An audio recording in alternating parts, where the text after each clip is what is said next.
अभी अभी मैंने बोला है कि आप नीचे पीठ, आप पारदेश्वर भगवान पूजते हैं तो पारद की ही पीठ हो तो ज्यादा ठीक है।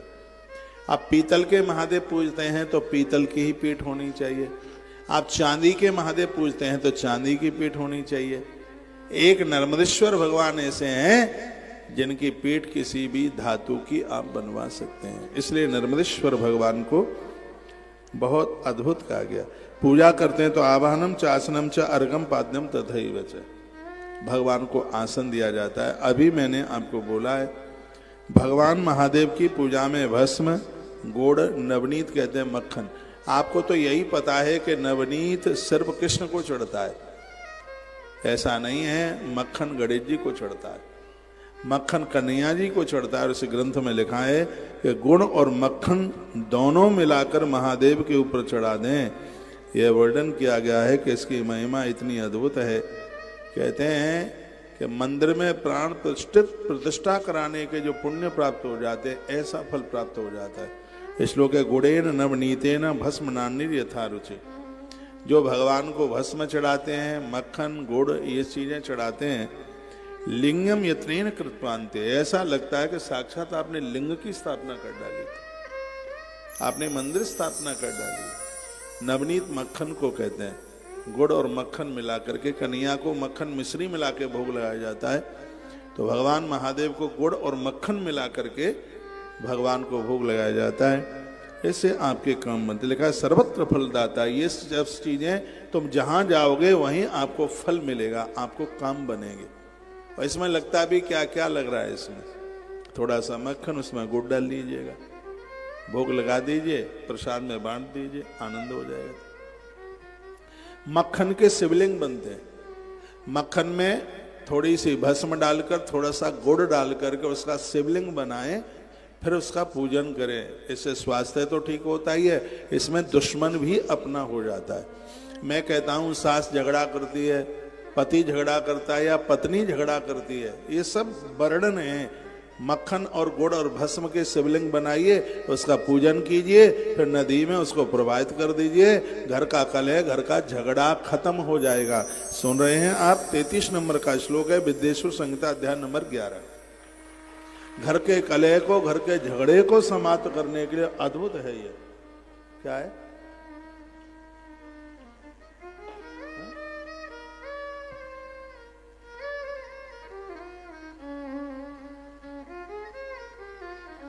तो यह आप कर सकते हैं। गुड़ेन नवनीतेन भस्म नान्निर यथा रुचि लिंगम यत्रेण कृत्वान्तो यज्ञे तदनुसारतः। यह कथा नंदीश्वर सुना रहे हैं। किसको? वीर कार्तिकेय जी को। और जहां श्रोता हो कार्तिकेय और वक्ता हो नंदीश्वर, यही नंदी जो ये बैठे हैं, ये बहुत बड़े वक्ता हैं। भगवान नंदीश्वर बहुत बड़े वक्ता हैं। इनके कान में जो कह दो आवाज महादेव के पास तक पहुंच जाती है, इतने बड़े पिए हैं। हनुमान को कुछ कह दें और बात ना पहुंचे, राम जी तक ऐसा कभी नहीं हो सकता। इनको कुछ कह दें और बात महादेव तक ना पहुंचे, ऐसा कभी नहीं हो सकता। श्री शिव महापुराण के एक प्रमुख वक्ता हैं जिनका नाम है श्री नंदी जी। ये वरुण की गौशाला से आए। भगवान शंकर, इनके जन्म की कथा आप सुनेंगे। ये पुरुष थे, ये महात्मा सलाद के पुत्र थे। ये महात्मा सलाद हुए अद्भुत, ये उनके बेटे हुए हैं ये।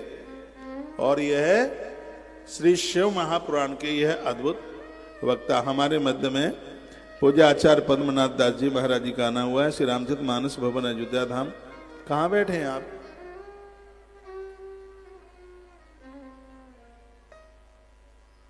और ये सब पहले ही रख दिया करो, आप बहुत डिस्टर्ब करते हैं कथा में। पूरे टाइम मेरी प्रार्थना है कथा शुरू हो जाए तो उसको फिर कथा चलने दीजिए। जितनी भी व्यवस्था है वो सब पहले। कहां बैठे हैं महाराज जी जिनका नाम मैं ले रहा हूं? हाँ, आप बैठे रहिए, बैठिए आप। आपका बहुत आदर है, आप पधारे हमारे मध्य में। आदर्श तिवारी जी, विभाग संयोजक, अखिल भारतीय विद्यार्थी परिषद गोंडा शहर से आप आए हैं, बहुत आदर है आपका। धर्मेंद्र पांडे जी, जिला बौद्धिक प्रमुख, आप भी आए हैं, आपका आदर है। आइए वहीं आ जाए। गुड़ेन नवनीतेन भस्म नान्निर यथा रुचि। जो गुड़, नवनीत और भस्म का शिवलिंग बना करके और भगवान का पूजन करते हैं, फिर इसको जल में प्रवाहित किया जाता है। ऐसे घर के कलह दूर हो जाते हैं, झगड़े खत्म हो जाते हैं घर के।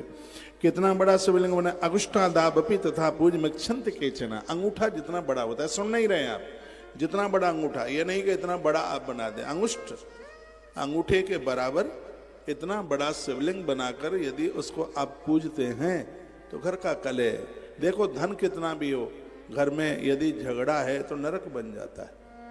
धन से भी पहले शांति चाहिए, इसलिए हमारा वेद क्या कहता है, धऊ शांति रंतरिक्ष गुम शांति पृथ्वी शांति रापह।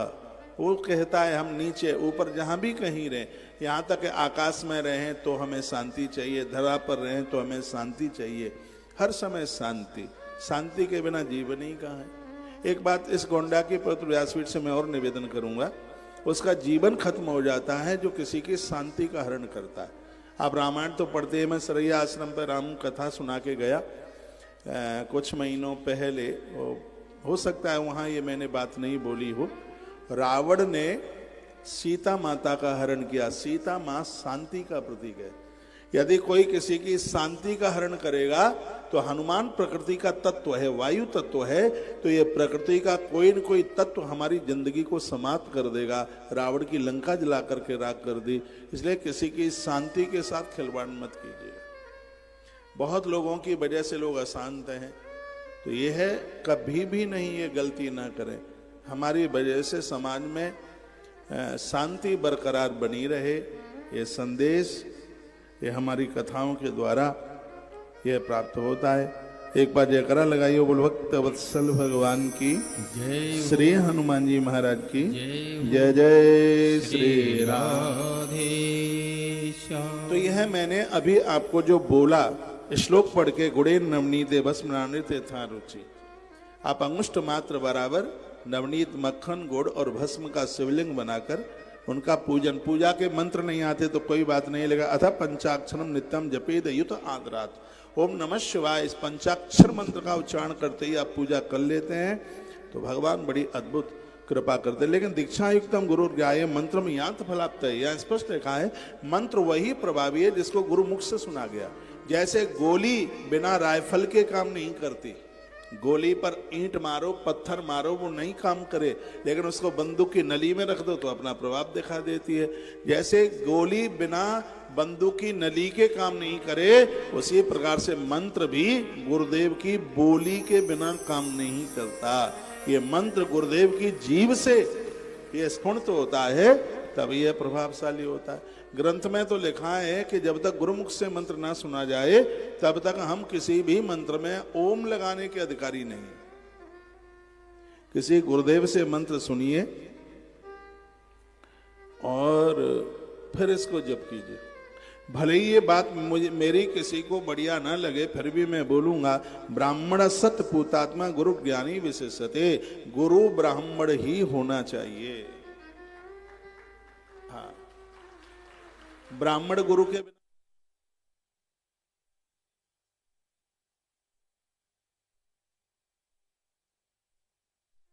गुरु ब्राह्मण ही होना चाहिए, ये उसका काम है। उसके मुख से निकला हुआ शब्द बहुत प्रभावी है। उसकी धमनियों में, उसके खून में ये सब चीज। बंदूक कोई लेकर के चले, लेकिन बंदूक तो क्षत्रिय के कंधे पर ही अच्छी लगती है। तराजू कोई भी उठाए वो तो बनिए के हाथ में ही अच्छा लगता है। शिल्पकारी कोई करे वो तो कंष्ट वर्ण के हाथ में ही अच्छा लगता है।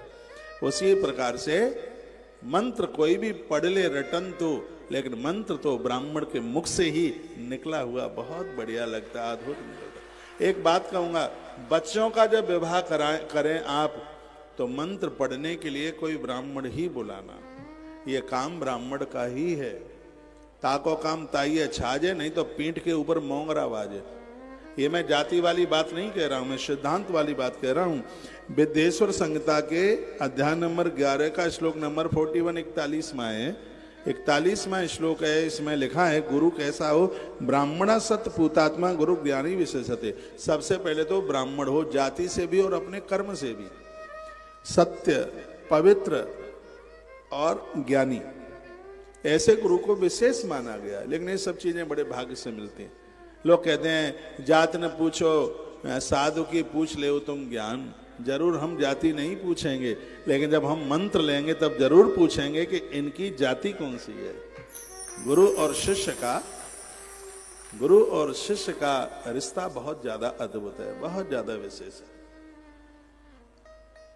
तो ये बड़ी अद्भुत यह बातें कही गई। कुंभ स्नानम मंत्र दीक्षा मात्र का न्यास में वचन।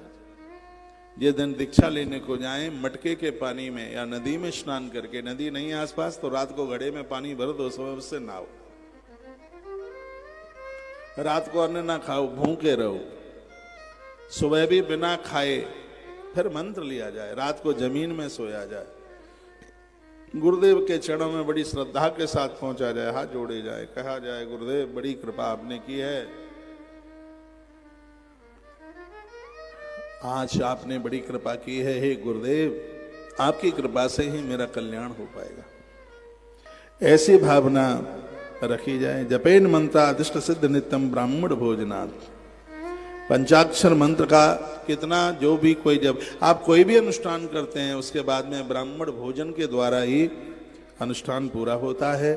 ऐसा श्री नंदी जी महाराज ने कहा। सर्व पाप विनिर्मुक्ता सदृश पदम लवेत। भगवान महादेव अथवा सतरात्रम व विशुद्ध पंचरात्रिकम। कभी कोई तीर्थ में आप जाते हैं तो तत्र स्नात्वा तथा दत्वा जपता में शिवम व्रजेत। वहाँ तीर्थ में स्नान कीजिए। शिव गंगेत विज्ञा शिवस्य वचनम यथा। ये शंकर जी का वचन है कि शंकर जी के तीर्थ में जो जल है वो शिव गंगा के नाम से है, वो साक्षात शिव गंगा के नाम से है। पुण्य क्षेत्र स्था बापी कुपाद्यम पुष्कराण च शिव गंगेत विज्ञा शिवस्य वचनम यथा। ये भगवान शंकर के शब्द है। तीर्थ के प्रकोष्ठ में जो जल है वो साक्षात भगवती गंगा के स्वरूप में है। जाएं, कम से कम एक रात्रि तो रुकिए, नहीं तो यहाँ 7-5 रात्रि का वर्णन किया गया है। आप कितनी भी जल्दी में तीर्थ में आप जाते हैं तो एक रात जरूर वहां रुक करके आइएगा। एक रात्रि रुकें। क्यों रुकें एक रात? इसलिए सतयुग में 12 वर्ष तीर्थ में रहने से इतना पुण्य मिलता था, कलयुग में एक रात्रि तीर्थ में रहकर उतने फल की प्राप्ति हो जाती है। इसलिए बाबा तुलसी ने कहा था कि कलयुग युग समान नहीं जो कर नर विश्वास। कलयुग के समान यदि कोई विश्वास कर ले तो कोई और दूसरा युग ही नहीं है। क्योंकि और युगों में ज्यादा करने पर थोड़ा मिलता था और इस कलयुग में थोड़ा करने पर ज्यादा मिलता है। ये इसकी महिमा है। मैं तो भगवान को मैं एक बार बोला था, कहा प्रभु और युगों में जन्म देना ना देना ये तेरी इच्छा की बात है, लेकिन जब जब कलयुग आवे तब हमें इस धरती पर पैदा जरूर कर देना है, आपसे प्रार्थना। बाबा तुलसी ने कहा था ये युग बड़ा अद्भुत है। ऐसे युग में व्यक्ति को अपनी मुक्ति के लिए बहुत कुछ ज्यादा नहीं करना पड़ता। पहले के युगों में बहुत करना होता था। विश्वामित्र गुरुजी ने 70,000 वर्ष तक तप किया था। किसे कहते हैं? 70,000 साल तप किया। गायत्री माता को धरती पर उतार करके वह ले आए। कहा गया है कि उन तीर्थों में जरूर जाइए जो तीर्थ नदियों के किनारे बसे हुए। इससे महापुराण का 12वां अध्याय है विद्येश्वर संहिता का। इसमें नदियों के प्रभाव और उनके मुखों का वर्णन किया गया। कहा सरस्वती नदी पुण्या प्रोक्ता षष्ठी मुखा तथा तत्तीरे बसेत प्राज्ञा क्रमाद ब्रह्म पदम लभेत। सरस्वती माता को षष्ठी मुखा 60 मुख वाली नदी कहा गया है। और यह कुरुक्षेत्र के आसपास नदी बहती है। कभी समय मिले तो आप साल में 6 महीने में जब टाइम मिले कुरुक्षेत्र की यात्रा जरूर कीजिएगा। कुरुक्षेत्र को बहुत बड़ा तीर्थ कहा गया। कहते हैं कि कुरुक्षेत्र में किसी भी प्रकार से किसी की मृत्यु हो जाए, कुरुक्षेत्र में मरने वाला मुक्ति को ही प्राप्त होता है। इसके संदर्भ में एक छोटी सी कथा मैं आपको सुना दूं। युद्ध की तैयारियां हो ही रही थी। पिता में भीष्म पहली बार श्री द्वारका गए, कृष्ण को प्रणाम किया। कृष्ण को बहुत मानते हैं बाबा भीष्म। भगवान ने भी पिता में भीष्म का बड़ा आदर किया। कहा गंगा पुत्र आप आए हैं, मेरा कितना भाग्य है कि आपके युग में मैंने जन्म लिया। ये कृष्ण बोले। तब भीष्म बाबा की आंखें भराई, आंख में आंसू आ गए, रो पड़े, कहने लगे इस मां गंगा का बेटा, मेरा दुर्भाग्य है कि मैं दुर्योधन के पक्ष में खड़ा। क्या बताऊं, मैंने अपने पिता महाराज को वचन दिया था कि जो हस्तिनापुर की गद्दी पर बैठा होगा मेरा जीवन उसके लिए समर्पित होगा, उसके लिए जीऊंगा और उसी के लिए मरूंगा। लोग मेरी व्यवस्था नहीं समझ पाएंगे। हे केशव, आज मैं आपसे कुछ मांगने के लिए आया हूं, वो मुझे मांगे दे दीजिए। जो युद्ध बागप्रस्थ में होने वाला है, जिसे आज बागपत कहते हैं, महाभारत का युद्ध बागपत की तरफ, मेरठ की तरफ होने वाला था और प्रस्ताव पूरा पासित हो गया था कि युद्ध मेरठ की तरफ होगा, बागपत की तरफ। पिता में भीष्म ने कृष्ण के सामने यह बात कही, कहा कि ये बदमाश हैं धृतराष्ट्र के लड़के, बहुत बड़े धूर्त हैं, ये मैं जानता हूं, करूं क्या? मैंने यहां का अन्न पानी खाया है, ये मरेंगे, इनकी दुर्गति होगी। प्रभु, हमारे पुरखे हुए हैं कुरु, और देवराज इंद्र ने उनको वरदान दिया।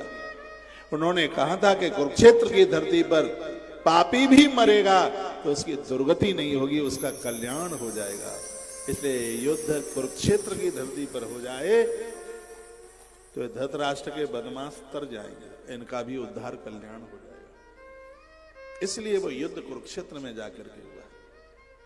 कुरुक्षेत्र की धरती पर जान अनजान में कैसे भी किसी की मृत्यु होती है तो उस जीव का बिल्कुल निश्चित रूप से कल्याण होगा। मेरे इस तीर्थ के प्रति इतनी आस्था है, इतनी श्रद्धा है,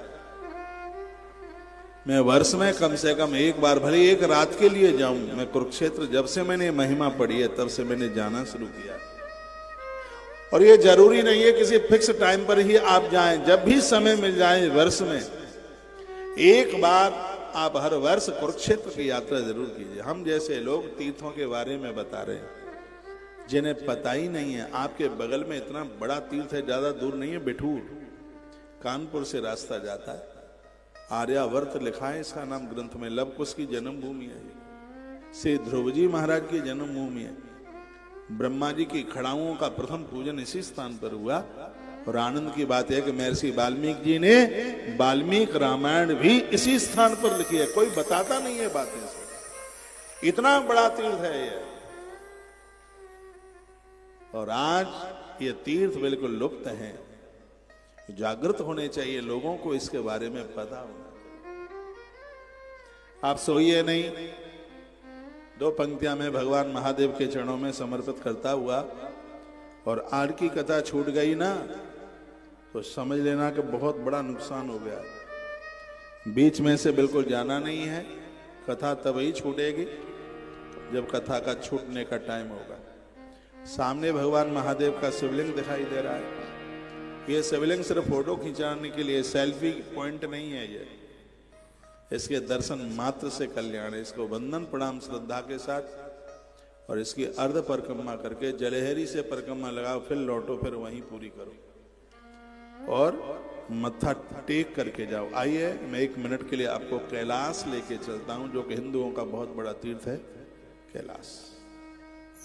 कैलाश मानसरोवर की यात्रा लोग करते हैं, कहते हैं किसी ने कैलाश मानसरोवर की यात्रा कर ली, उसने महादेव के नहीं धरती के संपूर्ण तीर्थों की यात्रा हिंदू ने कर ली। हिंदुओं का सबसे बड़ा तीर्थ है श्री कैलाश मानसरोवर। डम डम डमरू बाजे चलो कैलाश चले, बहुत प्यारी पंक्ति है। अभी हम कथा मुंबई में करे तो ये पंक्तियां वहीं लिखी थी। वैसे मैं किसी भी गीत को साल से पहले रिपीट करता नहीं हूं, लेकिन पंक्तियां बहुत ही ज्यादा बढ़िया हैं, इसलिए इसको हम गा रहे हैं, सुन लीजिए, अच्छा लगेगा। मानसिक भाव से ही हम कैलाश यात्रा करके आते हैं। बाहर की जो तुरई लगी है, माइक बाहर लगे हैं, उनकी आवाज खोल कर तालियां मीठी मीठी बजाते रहना। डम डम डमरू बाज चलो कैलाश चले,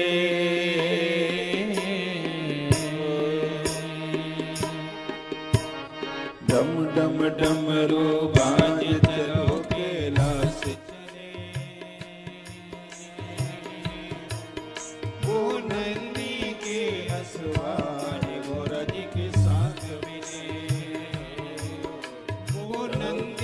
के असवार गौरा जी के साथ चले। डमरू बाजे कैलाश दोनों हाथ। वो नंदी के असवार गौरा जी के साथ मिले। वो नंदी के असवार गौरा जी के साथ चले। डम डमरू बाजे चलो कैलाश चले।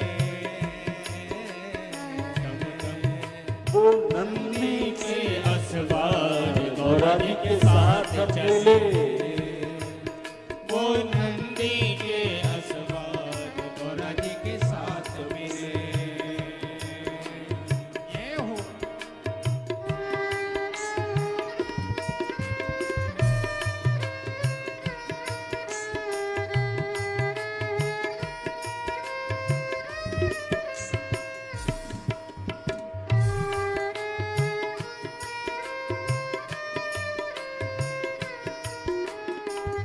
एक एक पंक्ति बड़ी अद्भुत है।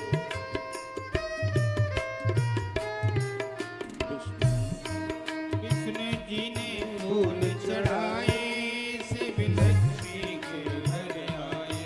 कृष्ण जी ने फूल चढ़ाए शिव लक्ष्मी के घर आए। देवों के रोम खिले। देवों के रोम खिले। वो नंदी के असवार गौरा जी के साथ मिले। वो नंदी के असवार गौरा जी के साथ मिले। डम डम डमरू बाज चलो कैलाश चले। डम डम डमरू डमरू बाज चलो कैलाश चले।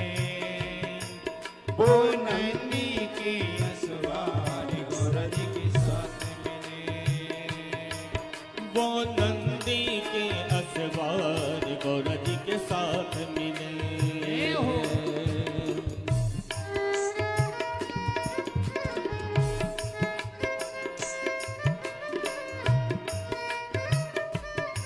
हर हर महादेव। दुख हरण नाथ महादेव की।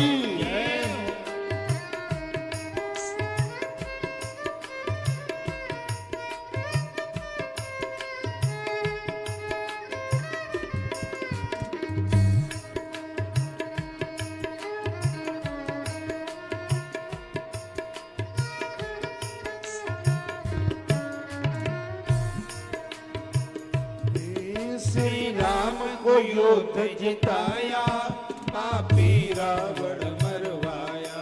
एक एक पंक्ति सुनिए। श्री राम को युद्ध जिताया पापी रावण मरवाया। जिस समय रामेश्वर की स्थापना हो रही थी, बालू के शिवलिंग बनाए गए, एक लुटिया पानी चढ़ाया, महादेव प्रकट हो गए। कहा प्रभु क्यों मुझे बुलाया, मांगिए। तो कहा तुम्हारे चेले के साथ युद्ध करने को जा रहे हैं और तुम अपने भक्तों का पक्ष ज्यादा लेते हो, इसलिए यहीं बैठ जाइएगा, यहाँ से जाना नहीं है। महादेव ने कहा अपराधी है, मरेगा और तुम्हारी विजय होगी, मेरा वरदान है। वही पंक्ति लिखिए। श्री राम को युद्ध जिताया पापी रावण मरवाया। श्री राम को युद्ध जिताया पापी रावण मरवाया। कष्ट शंकर जी हरे, कष्ट शंकर जी हरे। वो नंदी के असवार गौरा जी के साथ मिले। वो नंदी के असवार गौरा जी के साथ मिले। डम डम डमरू बाज चलो कैलाश चले।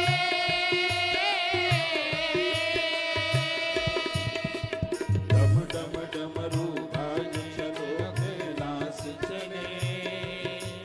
वो नंदी के असवार गौरा जी के साथ मिले।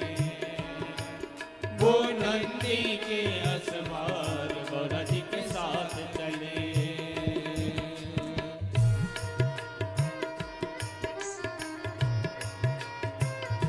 जय हो।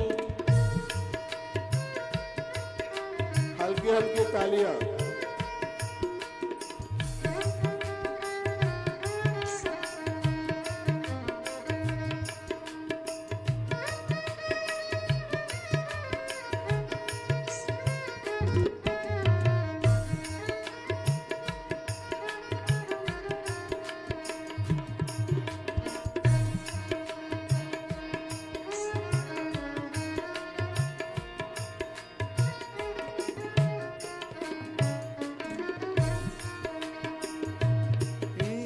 भक्तों के त्रिपुरारी प्रभु होते भी तुमसे हारी।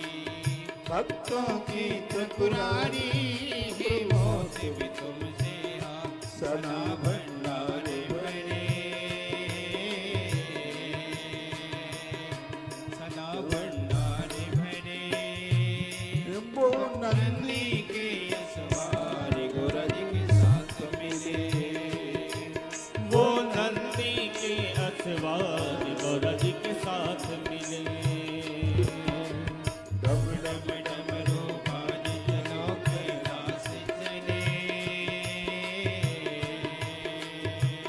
डम डम डमरू बाजे चलो कैलाश चले।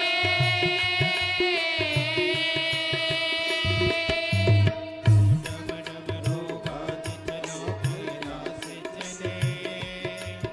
ओ नंदी के असवार गौरा जी के साथ मिले। वो नंदी के असवार गौरा जी के साथ चले। डमरू नंदी के असवार गौरा जी के साथ मिले। डम डम डमरू बाजे चलो कैलाश चले।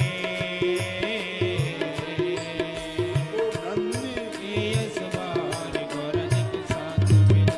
वो नंदी के असवार गौरा जी के साथ मिले। ओम नमस्ते रुद्रमन्यव उतोत कवे नमः बाव्यामुतते नमः। ऐसे महादेव जिनके बाण तो पूजित हैं, त्रिशूल जिनका पूजा जाता है, लेकिन जिनका क्रोध भी बड़ा बंधनीय है, पूज्य है। कर्पूर गौरम करुणावतारम संसार सारम भुजगेन्द्रहारम सदा वसंतम हृदयारविंदे भवम भवान सहितम नमामि। जिसके सन्मुख कपूर जला करके रख दिया जाए वो दावा करता है भवसागर से पार कर दूंगा। ऐसे शंकर जी के लिए दो पंक्तियां बोलिए। डम डम डमरू बाजे चलो कैलाश चले। डम डम डमरू बाजे चलो कैलाश चले। वो नंदी के असवार गौरा जी के साथ मिले। डम डम डमरू बाजे चलो कैलाश चले। वो वो नंदी के असवार गौरा जी के साथ मिले।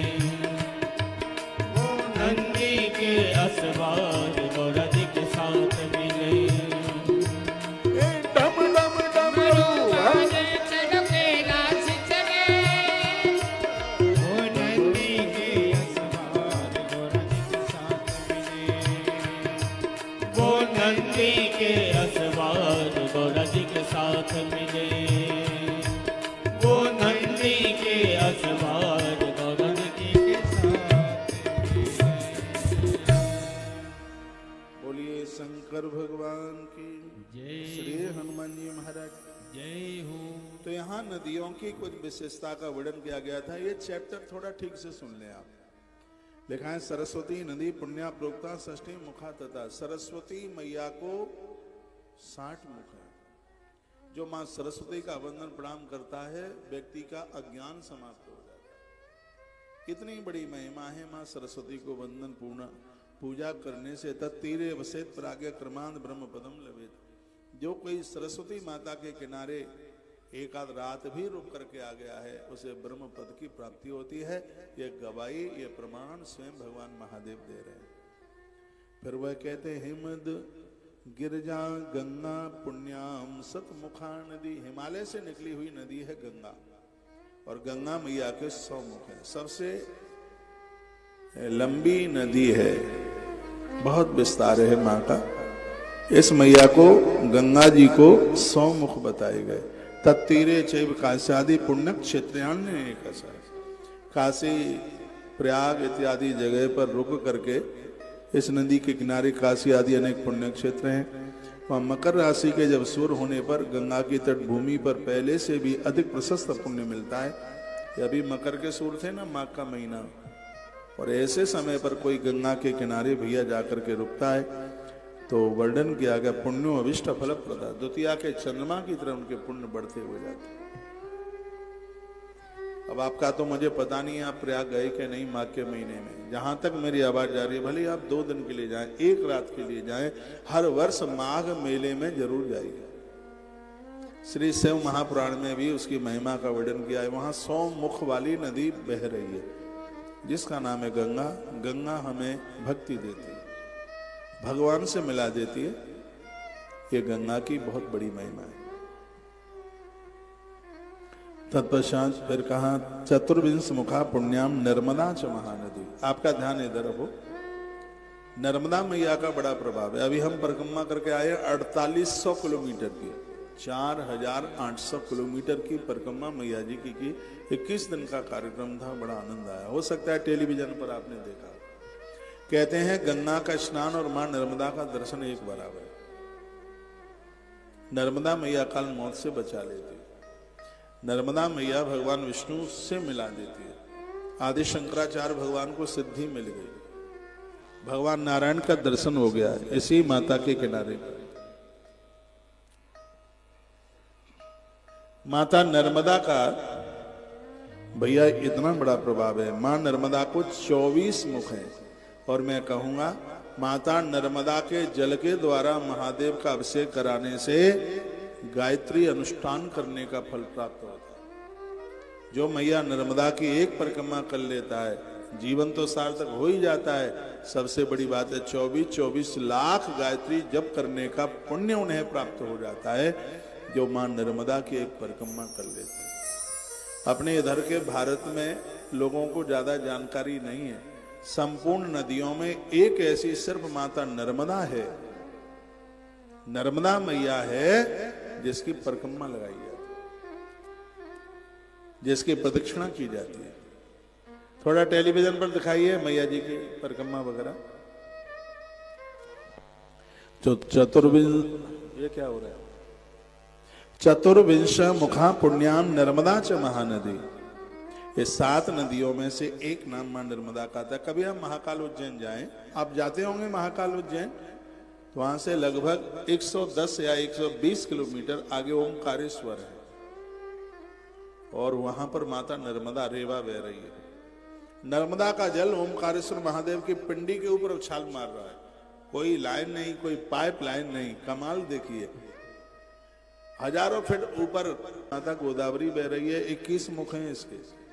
चलते फिरते गाड़ी से कहीं कोई गौवंश से टकरा गया और उसकी मृत्यु हो गई, तो पूरी दुनिया में उसके प्रायश्चित के लिए 2 ही चीजें हैं। एक है गोदावरी का स्नान, और दूसरा है 2 मुखी रुद्राक्ष को धारण करना। उसके प्रायश्चित में 21 मुख वाली माँ गोदावरी जो नासिक में बह रही है। 12 साल के बाद यहाँ कुंभ का मेला लगता है। अब 2027 में यहाँ कुंभ का मेला है, और जहां जहां कुंभ होते हैं वहां टाइम निकाल करके जाते रहिए। क्यों? जब तक रहेगी जिंदगी फुर्सत न होगी काम से, कुछ समय सा निकालो प्रीत हो वह राम से। समय होता नहीं, फिर भी समय निकाला ही जाता है। तो 21 मुख वाली नदी माता गोदावरी है। तत्पश्चात फिर कहा तुंगभद्रा 10 मुखा कृष्णा बेणी पुण्य नदी सर्व पाप क्षयावह। साष्टा 10 मुखा प्रोक्ता विष्णु लोक प्रदायिनी जो त्रिवेणी मैया या तीनों धारा है, इसकी बहुत बड़ी महिमा है अपने अम में। हाँ, एक कृष्णावेणी नदी है और ये नदी कृष्णा मैया उधर हैदराबाद की तरफ उधर पड़ती है और इसके 18 मुख बताए गए, विष्णु लोक प्रदानित करती है। कभी मल्लिकार्जुन भगवान उधर जाएं तो कृष्णा नदी का दर्शन करके आइए, जो विष्णु लोक देती है। तुंगभद्रा नदी के 10 मुख हैं, ये ब्रह्म लोक देती है और बहुत आनंद कर देती है। तो इन नदियों का अपने आप में बड़ा प्रभाव है। सप्तविंश मुखा प्रोक्ता सर्वा विश्व प्रदायिनी तत्तीरा स्वर्गदाशैव ब्रह्म विष्णु पदप्रता। गोदावरी जैसी पवित्र नदियां जीव के कल्याण में लगी हुई हैं। नर्मदायाम नदी स्नान विष्णु लोकम आपनियात। नर्मदा नदी नहाने वाला, परिक्रमा करने वाला विष्णु लोक न जाए, ऐसा कभी नहीं हो सकता। सुवर्ण मुख री स्नानम चापके च गुरुरवे। सुवर्ण मुखी नदी, ये जब हम इधर जाते हैं तृप्ति बालाजी, तब इस नदी का दर्शन होता है। तो ये मैं नदियों की बात आपको क्यों बता रहा हूं? इसलिए मैं निवेदन कर रहा हूं कि नदियों को गंदा मत होने दो, नदियों के जल को कम न होने दो। नाभि के नीचे का वस्त्र यदि नदियों में धोते हैं, हम जघन्य अपराधी हैं। वहां कुल्ला मलमूत्र का विसर्जन मत कीजिए। ये नदियां इतनी बढ़िया ना होती तो कृष्ण यमुना के किनारे, राम जी सरयू के किनारे और महादेव काशी में गंगा जी के किनारे नहीं रहते। ये नदियों का इतना बड़ा विज्ञान है कि नदियों के किनारे सुबह ही सुबह टहलने वाले व्यक्ति की श्वासें कभी कम नहीं होती। इतना बड़ा प्रभाव है। उन्हें ऐसी ये बीमारियां नहीं होती जो जानलेवा बीमारियां हैं। आज भी नदियों के किनारे रहने वाले लोग ज्यादा बीमार नहीं होते। नदियों का जो विज्ञान है वह अपने आप में बहुत अद्भुत है।